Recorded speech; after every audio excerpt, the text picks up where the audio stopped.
क्या अगले साल यानी 2024 में होने वाले लोकसभा चुनाव से पहले विपक्ष एकजुट हो जाएगा, किसी एक चेहरे को सामने रख देगा?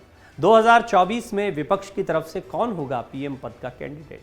क्या विपक्ष की तरफ से 2024 में राहुल गांधी होंगे पीएम पद का उम्मीदवार, या अगर चेहरे पर बात नहीं बनती है तो कांग्रेस की तरफ से कोई नया चेहरा सामने आ सकता है और विपक्ष उस पर हामी भर दे? वो चेहरा कौन सा हो सकता है? कांग्रेस की तरफ से कौन हो सकता है पीएम कैंडिडेट? राहुल गांधी के अलावा कौन है वो दो बड़े चेहरे जो हो सकते हैं कांग्रेस की तरफ से पीएम पद के उम्मीदवार? आइए हम आपको बताते हैं किसने बताया राहुल गांधी के अलावा कौन है कांग्रेस से पीएम पद के उम्मीदवार। और दरअसल ये चर्चा यूं ही नहीं है, इस चर्चा की बहुत महत्वपूर्ण वजह ये है कि राहुल गांधी के चेहरे पर एक मत नहीं है, कांग्रेस से कोई परहेज नहीं है। राहुल गांधी के चेहरे को लेकर परहेज कई बार विपक्ष की तरफ से देखने को मिलता है, जैसा कि ममता बनर्जी का बयान है। उनकी पार्टी की तरफ से कहा जा रहा है कि प्रधानमंत्री मोदी की सबसे बड़ी टीआरपी राहुल गांधी हैं। बीजेपी खुद चाहती है कि राहुल गांधी ही विपक्ष का चेहरा बने, क्योंकि ये उनके लिए सुविधा होता है, उनके लिए आसान हो जाता है जीतना। क्या कांग्रेस अपनी ताकत को बढ़ा रही है तो ऐसे में किसी नए चेहरे को सामने रख सकती है, और वो चेहरा कौन सा हो सकता है? सचिन पायलट के समर्थक और कांग्रेस के दिग्गज नेता आचार्य प्रमोद कृष्णम हैं, वो अपने बयान देते रहते हैं। उन्होंने जो बयान दिया है वो सिर्फ उनके निजी बयान के तौर पर न देखकर एक पॉलिटिकल एनालिस्ट की तरह अगर उसको समझा जाए तो बहुत महत्व का दिखाई पड़ता है। कांग्रेस के वरिष्ठ नेताओं में शुमार आचार्य प्रमोद कृष्णम ने कहा कि अगर विपक्ष राजी हो तो कांग्रेस में पीएम पद का दावेदार भी बदला जा सकता है और राहुल की जगह पार्टी अध्यक्ष मल्लिकार्जुन खड़गे या पार्टी की महासचिव प्रियंका गांधी भी कैंडिडेट हो सकती है। इसके साथ ही उन्होंने विपक्षी दलों को भाजपा के खिलाफ एकजुटता का संदेश देते हुए साफ कहा कि नरेंद्र मोदी के खिलाफ बिना कांग्रेस के कोई भी बड़ा गुट नहीं बन सकता है और 2024 में कांग्रेस का ही नेता पीएम बनेगा। इसके साथ ही आचार्य प्रमोद कृष्णम ने दावा किया कि मोदी को हटाना है तो विपक्ष में कांग्रेस के अलावा कोई विकल्प नहीं है। एक निजी चैनल से बातचीत करते हुए आचार्य प्रमोद कृष्णम ने कहा कि कांग्रेस में पीएम पद के चेहरों की कोई कमी नहीं है। खड़गे जी भी हो सकते हैं, प्रियंका गांधी भी हो सकती हैं। पार्टी में कई नेता हैं जो प्रधानमंत्री बनने की योग्यता रखते हैं, लेकिन पीएम पद की दावेदारी का आखिरी फैसला पार्टी ही लेगी। कांग्रेस नेता ने 2004 के चुनाव का जिक्र करते हुए कहा कि सोनिया गांधी ने मनमोहन सिंह को पीएम बनाया, दोबारा भी पीएम बनाया। मनमोहन जी तो गांधी परिवार से नहीं थे। दरअसल कांग्रेस नेता से सवाल पूछा गया कि अखिलेश यादव की सपा, टीएमसी समेत तमाम विपक्षी दल पीएम उम्मीदवारी के लिए राहुल गांधी के नाम का विरोध कर रहे हैं। कई लोग क्षेत्रीय दलों के नेता पीएम बनने का सपना देख रहे हैं। गैर भाजपा और गैर कांग्रेस के नाम पर तीसरे मोर्चे की सुगबुगाहट को लेकर आचार्य प्रमोद कृष्णम ने कहा कि देश की हर पार्टी के नेता को पीएम बनने का सपना देखने का अधिकार है, लेकिन विपक्ष से अगर कोई भाजपा को रोक सकता है, मोदी को रोक सकता है तो वो कांग्रेस ही है। ये जितनी पार्टियां राहुल के नेतृत्व पर सवाल उठाने वाली हैं, रीजनल पार्टियां हैं, चाहे वो कोई भी हो, अगर इन्हें मोदी सरकार को हटाना है तो इन्हें कांग्रेस और उसके नेतृत्व का समर्थन करना पड़ेगा। कांग्रेस की कोशिशों को लगातार बड़ा झटका लगता रहा है। विपक्ष को एकजुट करने की जो कोशिशें रही हैं, लोकसभा चुनाव 2024 से पहले विपक्षी एकता बनाने के लिए कांग्रेस की कोशिशों को झटका लगा। बीते महीने तेलंगाना के सीएम केसीआर के साथ उत्तर प्रदेश के पूर्व सीएम और समाजवादी पार्टी के अध्यक्ष अखिलेश यादव, आम आदमी पार्टी के सर्वेसर्वा और दिल्ली के मुख्यमंत्री अरविंद केजरीवाल के साथ पंजाब के सीएम भगवंत मान ने मुलाकात की थी। इस दौरान गैर कांग्रेसी गैर बीजेपी गठबंधन बनाने को लेकर चर्चा हुई।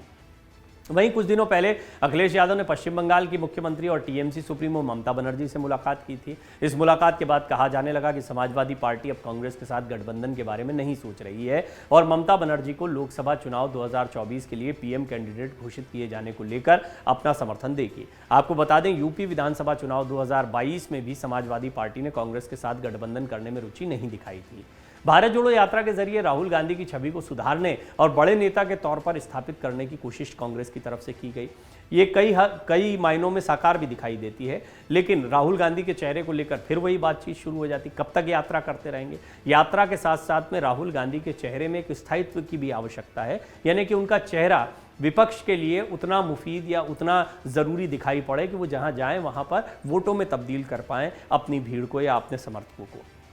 दूसरी महत्वपूर्ण बात यह है कि प्रियंका गांधी का नाम इस पूरे मामले में यूं ही सामने नहीं आया है। प्रियंका तेजी से लोकप्रिय हुई हैं, हिमाचल की जीत का सेहरा उनके सिर पर बांधा गया है। वो महिलाओं को एकजुट करने में या महिला चेहरे के तौर पर भी सामने हैं। प्रियंका गांधी में उनकी दादी इंदिरा गांधी की छवि भी देखी जाती है। इस सब के बीच में जो विपक्ष के तमाम नेता इकट्ठा हो रहे हैं और गैर कांग्रेसी गैर भाजपा गठबंधन बनाने की रणनीति बना रहे हैं, उनके लिए सबसे बड़ी आपत्ति राहुल गांधी का चेहरा है।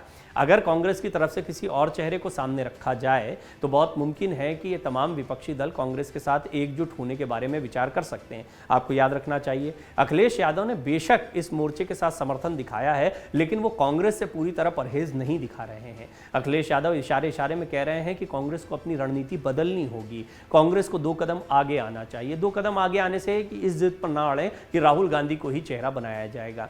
और प्रमोद कृष्णम जो कह रहे हैं वो भी समझने जैसी बात है कि यदि विपक्ष 2 कदम आगे आता है और कांग्रेस के नेतृत्व को स्वीकार करता है तो कांग्रेस भी अपने चेहरे को बदल सकता है, यानी किसी अन्य चेहरे को नेता के तौर पर सामने रख सकता है। लेकिन गठबंधन की रूपरेखा कांग्रेस के इर्द गिर्द ही रची जानी चाहिए, ये कांग्रेस की भी मंशा साफ दिखाई पड़ती है। हालांकि रणनीतिक तौर पर देखा जाए तो ये इस विपक्षी मोर्चे को भी मजबूत करने वाला है। शरद पवार का वो बयान मैं हर बार रिपोर्ट्स में रखता हूं, जिसमें उन्होंने कहा है कि कोई भी ऐसा मोर्चा बिना कांग्रेस के सोचा भी नहीं जा सकता। नीतीश कुमार भी इस बात के समर्थक हैं। हालांकि ये लोग भी इस गठबंधन के साथ, इस मोर्चे के साथ में दिखाई पड़ते हैं जो ममता बनर्जी, अरविंद केजरीवाल के प्रयासों से बन रहा है। अरविंद केजरीवाल, ममता बनर्जी या इस गठबंधन में सभी एकजुट खुलकर साथ में नहीं आए, लेकिन ऐसी सुगबुगाहट है कि ये तमाम नेता जो गैर कांग्रेसी, गैर बीजेपी हैं, वो एक साथ आ सकते हैं, तीसरा मोर्चा बना सकते हैं, अपने अपने राज्यों में बेहतर टक्कर देने की कोशिश करेंगे। लेकिन कांग्रेस का साथ भी मिले तो निश्चित तौर पर इनकी ताकत बढ़ेगी और कांग्रेस की ताकत भी बढ़ेगी। गौर करने वाली बात यह है कि ये तमाम क्षेत्रीय दलों का प्रादुर्भाव तभी हुआ जब कांग्रेस कमजोर होती चली गई। लिहाजा कांग्रेस को समर्थन देना हो सकता है कि इन दलों को नुकसान पहुंचा जाए, इस वजह से भी कुछ हिचकिचाहट इन दलों में देखने को मिलती है। लेकिन यदि प्रियंका गांधी का या फिर मल्लिकार्जुन खड़गे का चेहरा सामने आता है कांग्रेस की तरफ से, तब क्या विपक्षी दल तैयार हो जाएंगे, ये एक बड़ा सवाल है। और क्या बेहतर टक्कर प्रधानमंत्री मोदी को दी जा सकती, ये भी एक बहुत बड़ा सवाल है। ये सवाल मैं आपके सामने भी रखता हूं, आप अपनी राय जरूर रखें। क्या आपको लगता है कि कांग्रेस को चेहरा बदलने की जरूरत है, और यदि कांग्रेस चेहरा बदलती तो विपक्ष के ये दल क्या कांग्रेस के साथ आएंगे और कांग्रेस की ताकत को बढ़ाएंगे? अगर आप ये वीडियो YouTube पर देख रहे हैं तो हमारे चैनल को सब्सक्राइब करें और बेल आइकन को दबाना ना भूलें। अगर आप Facebook पर ये वीडियो देख रहे हैं तो हमारे पेज को लाइक करें। डाउनलोड करें अमर उजाला ऐप और पाएं खबरें लगातार।